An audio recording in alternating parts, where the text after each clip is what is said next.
I'm providing an update on what's happening in Vedic astrology. It's different than Western because everything is pushed back 24 degrees.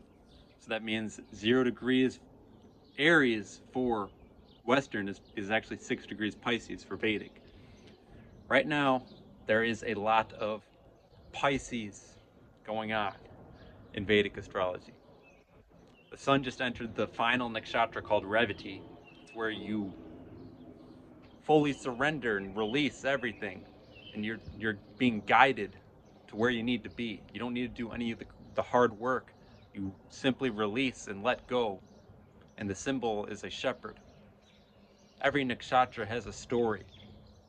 I like to share it because I've done a lot of research, and not many people know it in this culture, in this world that we live in, or this part of the world that we live in, and how people, look into Western more. It's something that I like to do. Because what's the point in holding all this information for myself? Vedic astrology will help you be in tune with the forces. For example, when you go into Sagittarius, Mula represents the roots. That's the very beginning of Sagittarius, the 19th nakshatra Mula. It's the roots, like the roots of a tree. You're uprooting. And then comes the Ashadas, Purva Ashada, which is watering the plants, watering everything, nurturing. And then after that, Uttara Ashada, later victory, where you put in the work after you nurtured. And the point is, this is all a cycle. Not many people know about these nakshatras. People know about the signs, like Aries, Taurus, Gemini, all the way to Pisces, but they're not aware of these nakshatras. And right now, a lot of the planets are in Pisces. So that means there's this release.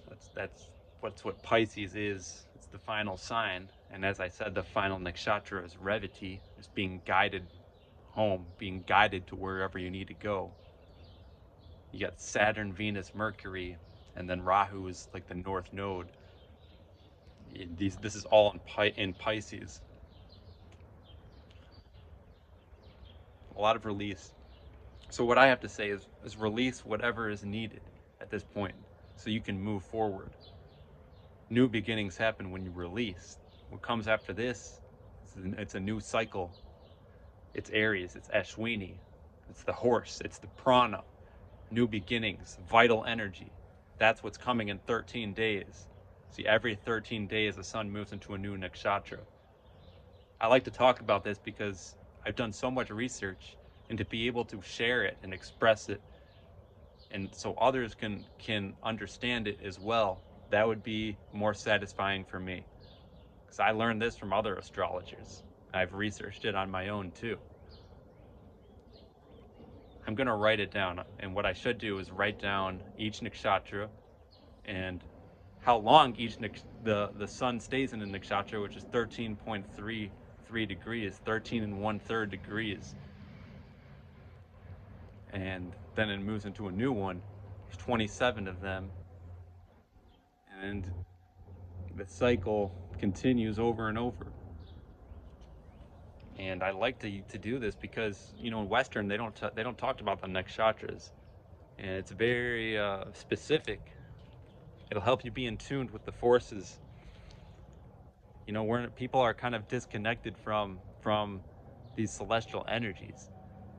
There's not a culture built around connecting with the forces. You see, the sun is a force, but learning these nakshatras can help me tap into all these elements and what the deeper meaning of where they're moving and how it's affecting us when the sun or the moon or Mercury, Venus, Mars, any of these planets go into these nakshatras, what the planets mean, and when they go into those portions of the sky is called the nakshatras.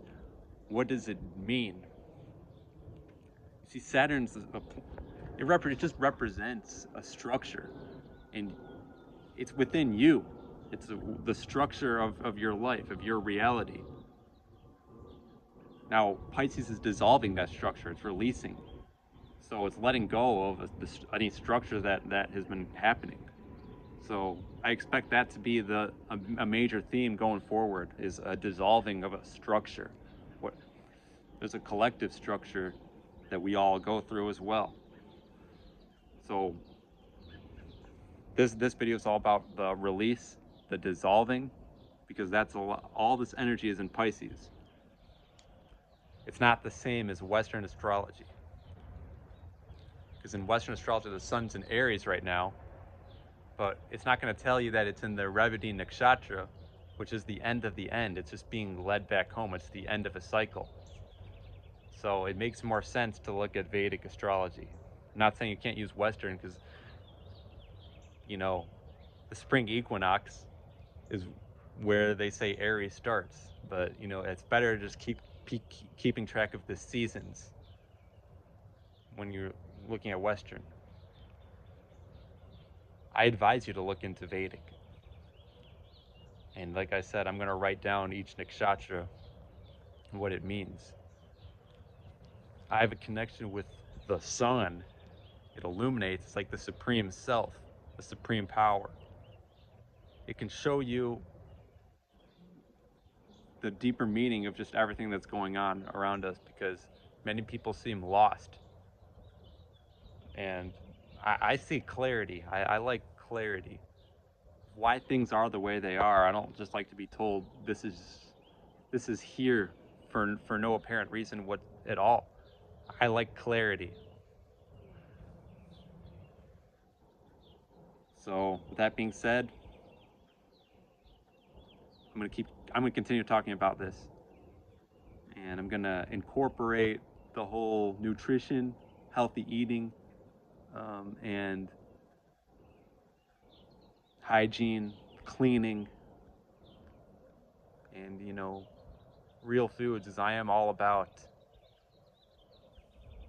connecting with the elements. That means eating foods that are just natural. And it sounds crazy, but, you know, in this world that we live in, we've gone away from that. We've just gone away from everything that is done the natural way, meaning disconnected from the actual elements that are inevitable. That's all for now.